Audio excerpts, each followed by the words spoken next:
Hoje nós vamos falar, então, a respeito de Gênesis, capítulo 28. Então, para fazer uma retrospectiva, no capítulo 27, né, Rebeca, junto com Jacó, enganaram Isaac, colocaram Jacó, fingindo que era Esaú, para receber as bênçãos da primogenitura, né? Essa primogenitura, o Esaú, que nasceu primeiro, teria direito, mas ele nunca se comportou de maneira digna a receber.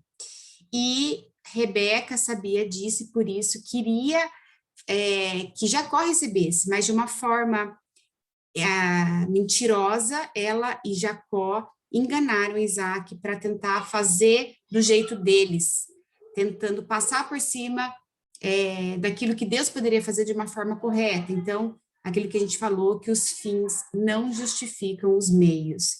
E agora, no capítulo 28, é quando Isaac abençoa Jacó e fala para ele ir para Padã-Arã, porque Esaú ficou muito bravo e queria matar ele, e Rebeca, né, e Isaac falam para Jacó ir para Padã-Arã, onde é ainda a cidade da família de Rebeca, e lá tem o tio Labão, que é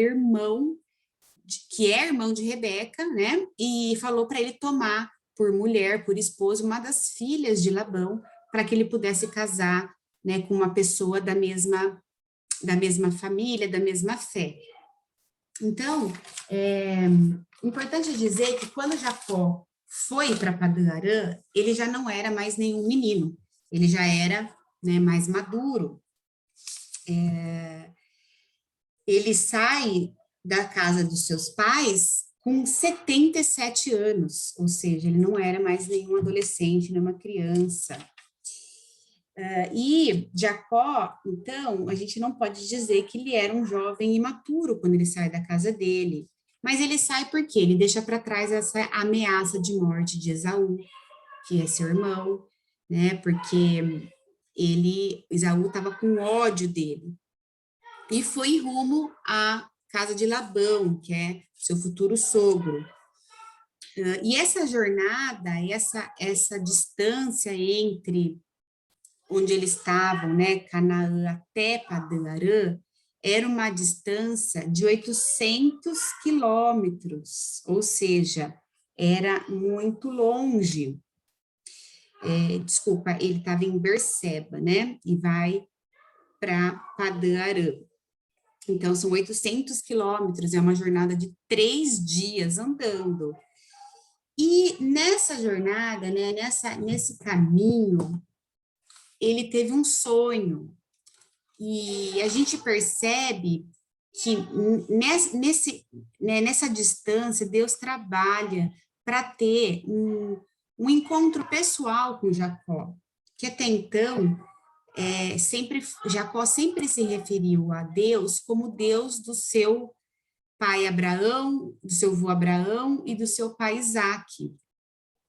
E até na Bíblia Conselheira tem um quadro muito bacana que fala sobre isso, né? Filhos de homens de Deus. Aí diz assim, uma das leituras possíveis da vida de Isaac, a partir das narrativas bíblicas, é de que ele viveu grande parte da sua vida à sombra do seu pai Abraão. Esse foi muito abençoado com riquezas, além de ter sido socialmente reconhecido como líder importante e se destacado muito por sua fé em Deus.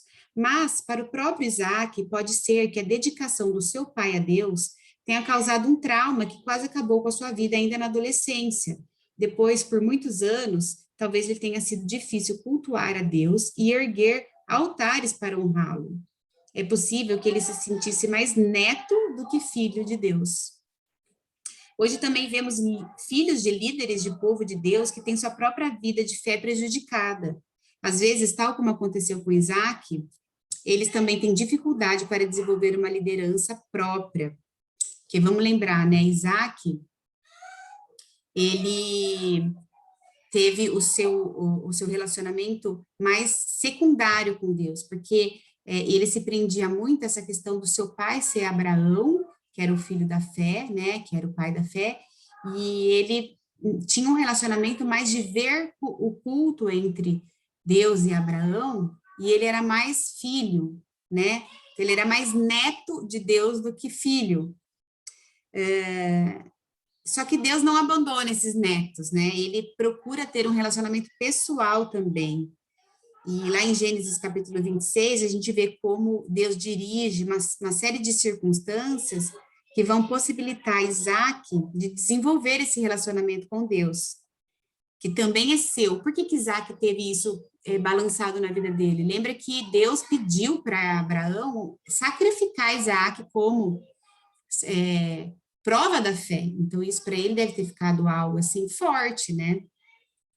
E aí, no capítulo 26, a gente vê como Isaac desenvolve seu relacionamento com Deus, que também é dele, né? E a própria capacidade dele de liderança. Então, a gente tem que perceber que a gente tem que ter o nosso próprio relacionamento com Deus, não ficar sempre pedindo para pessoas orarem por nós, como se a nós não fosse dado esse direito e esse acesso. Eu não posso viver da fé dos outros, eu tenho que desenvolver a minha própria fé. Quando a gente fala de Deus, parece que a nossa fé aumenta, e é verdade, porque a fé vem por ouvir a palavra de Deus, mas não necessariamente a gente tem que esperar alguém falar, a gente pode buscar, a gente deve buscar um relacionamento íntimo com Deus e próprio. Bom, e Isaac fala para Jacó ir para morar lá, né, em Padã-Arã e pegar uma esposa como uma das filhas de Labão como esposa. Então, assim, mesmo após o erro de Jacó, de ter enganado seu pai Isaac, o coração de Isaac consegue enxergar em Jacó o cumprimento das promessas de Deus. Então, não é pelo que ele fez, né, daquelas circunstâncias, já é algo que já está escolhido ali por Deus. Então, Deus, ele não escolheu Jacó pelos seus privilégios legais, porque, por lei, né, quem deveria receber a bênção era Esaú, porque Jacó não era o primogênito, e muito menos por causa do caráter dele, porque naquele momento ele enganou, ele mentiu, colocou até Deus na mentira, dizendo que quando ele pergunta como você conseguiu a caça tão rápido, ele disse, o seu Deus, né, me proporcionou. Então ele era um mentiroso, então não foi pelo caráter de Jacó. A eleição de Deus, ela é incondicional, né? Lá em 2 Timóteo 1:9, né, o apóstolo Paulo diz que Deus nos salvou e nos chamou com sua santa vocação, não segundo as nossas obras, mas conforme a sua própria determinação e graça que nos foi dada em Cristo Jesus, antes dos tempos eternos. Então, Deus nos escolhe e nos separa não pelo aquilo que a gente faz, porque nunca seremos suficiente para poder receber, para poder ser digno da escolha do Senhor, né? É pela graça dele mesmo. Então, essa eleição de vida eterna, ela é soberana, ela é livre, ela é incondicional, ela é graciosa e ela é cristocêntrica. Nós não fomos eleitos por causa das nossas boas obras, mas para as boas obras, né? Então, as obras não são a causa, mas a consequência da nossa eleição. Não fomos eleitos por causa da nossa santidade, mas para a santidade, para a irrepreensibilidade, Efésios 1:4. Assim como não fomos eleitos por causa da fé, mas para a fé, Atos 13:48. Do mesmo modo, não fomos eleitos porque elegemos Deus, pois foi Ele quem nos escolheu, João 15:16. Também pouco fomos eleitos porque amamos a Deus, e sim porque Ele nos amou primeiro. 1 João 4:19. Então, ele não nos trata, Deus não nos trata segundo, né, os nossos pecados, mas conforme a sua imensa misericórdia. Aí, Jacó, né, ele tem uma revelação, um sonho. A partir do verso 10, nós vemos a viagem de Jacó e esse início desse relacionamento de Deus com ele, como Deus coloca a gente num estado de deserto mesmo, para poder trabalhar a nossa vida, né? E começa a desenvolver o seu relacionamento pessoal com Jacó. E assim como Deus tinha se revelado tanto a Abraão como a Isaac, agora ele começa a se revelar a Jacó. E dali em diante ele cria inúmeras situações para moldar e trabalhar o caráter de Jacó, né? E assim é nas nossas vidas. Deus, para cumprir os seus propósitos em nós e através de nós, ele cria situações de dependência, de confiança, de fé, para que a gente possa, né, nos aproximar dele, para ser aperfeiçoados para a boa obra. Então, Deus provoca na nossa vida situações para que a gente se dependa e confie dele, para ele poder nos moldar e para que essa perseverança nos amadureça na fé. E é sempre Deus quem toma a iniciativa de buscar o homem. É Ele quem nos escolhe, não nós a Ele. É Deus quem nos ama primeiro. Então, nosso amor por Deus é um reflexo, né? Um refluxo do fluxo do amor dele por nós. Jacó ali não tinha noção do lugar que ele estava, depois de andar tanto, né, naquele cansaço, ele pegou uma pedra e colocou de travesseiro. Então, a gente tem que ver aqui que ele não estava numa cama macia, num lugar seguro, numa situação confortável, estava numa solidão, de uma noite escura, né, e ainda com aquela sensação de ter saído de casa, que você não ia saber mais se ia ver a mãe, sabia que tinha enganado o pai, que o irmão estava com ódio dele. Então, ele não, daquilo que ele fez, ele não saiu em nada de forma confortável.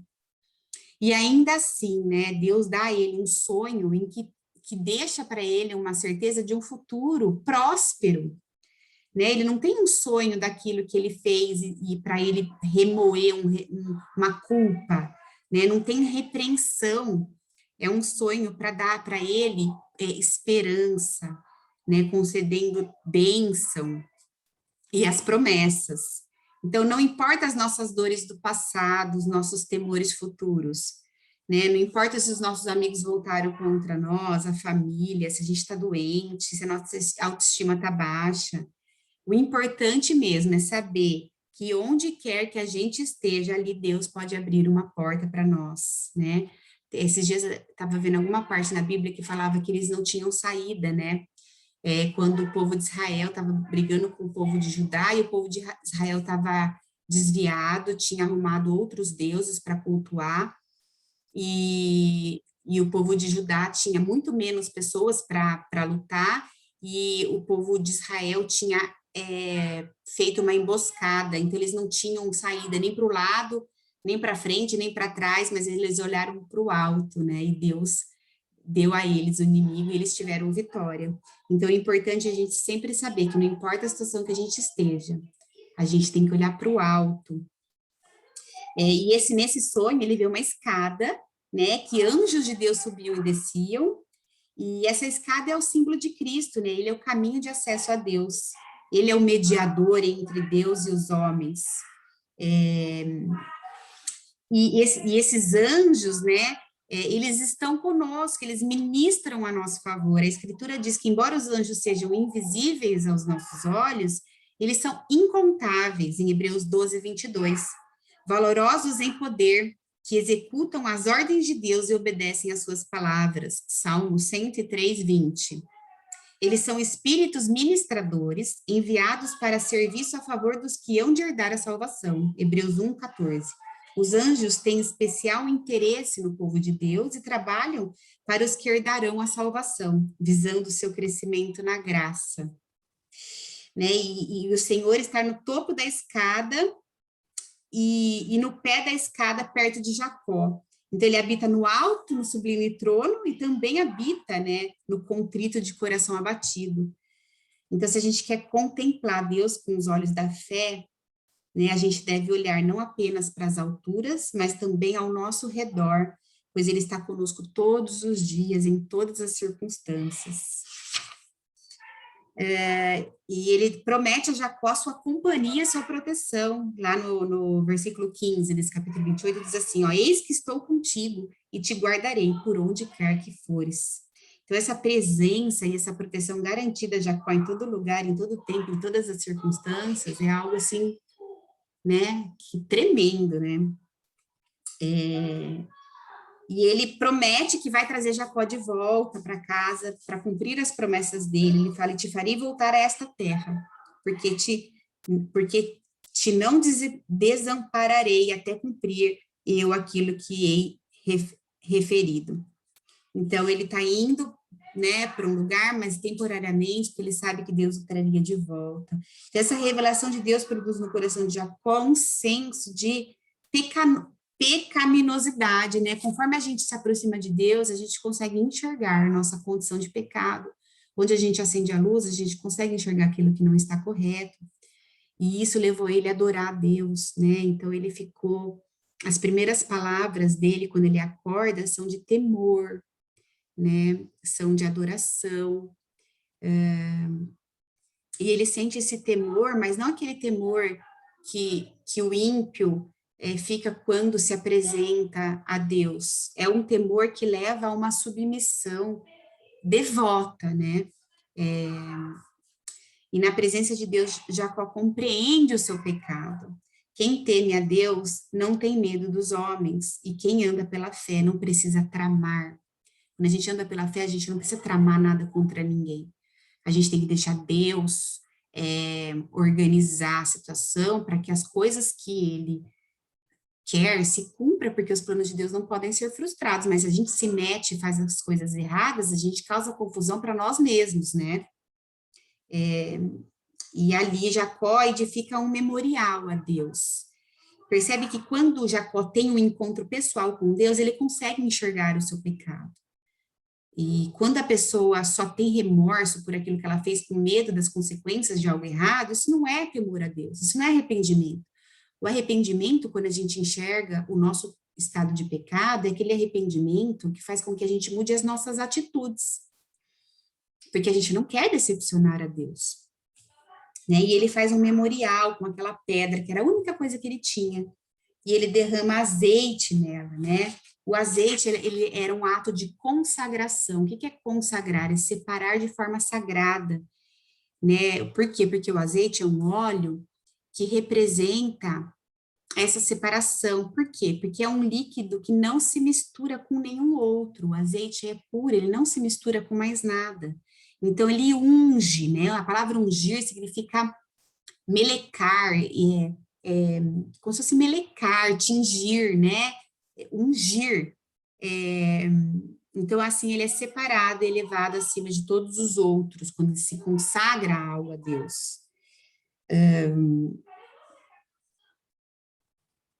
Então, quando Jacó faz esse voto, né, e promessas a Deus, é o primeiro mencionado na Bíblia.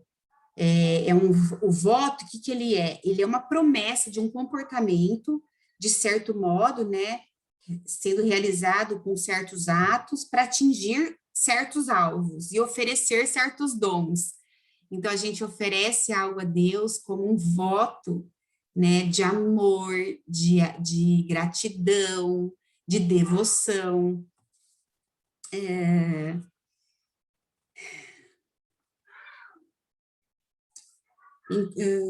Então, aquele lugar onde ele tem aquele encontro com Deus, que antes era um lugar qualquer, passa a ser um lugar como um santuário, um lugar sagrado, né? E o que Jacó requer de Deus? Ele quer a sua companhia, porque ele falou, se Deus for comigo, Deus já estava com Jacó quando ele nem percebia, né? E Deus vai conosco ainda que a gente não perceba e não creia. Ele queria proteção, ele fala, e me guardar nesta jornada que empreendo, né? Deus já estava protegendo ele. Ele queria provisão, porque ele fala, e me der pão para comer e roupa para que me vista, né? Ele não quer luxo, ele quer o necessário e o suficiente para sobreviver. E ele pede pelo seu retorno, ele fala, de maneira que eu volte em paz para a casa de meu pai. Então, ele sai fisicamente de casa, mas o seu coração continua em seu lar, pois ele conhece a promessa divina e quer manter-se fiel a ela. E o que ele promete a Deus? Ele diz, o Senhor será, né? O Senhor será o seu Deus, então o Senhor será o meu Deus. Deus havia se apresentado a ele como Deus de Abraão, seu pai, e de Isaque. Só 20 anos depois, quando Jacó retorna, que ele tem, de fato, uma experiência profunda com Deus, né? Lá no capítulo 32, quando ele luta, né? Luta com Jesus, Depois nós vamos ver isso mais para frente. E diz que ele dará o dízimo, ele fala, de tudo quanto me concederes, certamente eu te darei o dízimo. Então, isso marca uma transformação nele, né? Pois ele não será mais ganancioso, ele será doador. Então, ele entendeu que o dízimo não era uma oferta, né? Não é que ele estaria dando, seria uma devolução. Então, esse capítulo, ele nos mostra a importância de termos um relacionamento pessoal com Deus, da gente entender que se tomarmos atitudes que não condizem com aquilo que Deus espera de nós, nós vamos sofrer as consequências, porque muito do que ele passou foi devido à imprudência da maneira como eles conduziram as coisas, que ainda assim os planos de Deus não podem ser frustrados, porque Deus fez a coisa acontecer, que ainda que a gente erre, Deus já nos escolheu pela sua misericórdia e graça, e não por quem nós somos, mas por quem Ele é, e que Deus vai trabalhar em nós para poder trabalhar através de nós, colocando circunstâncias para estreitar o relacionamento e garantir que a gente confie nele e que a gente entregue a ele, né, o controle total da nossa vida e devemos confiar, consagrar e agir de forma a honrá-lo, ainda com os nossos defeitos. Ele nos ama e nos separou, e para boa obra, não pelas nossas obras, mas para boa obra. Então, esse é o resumo aí do capítulo 28.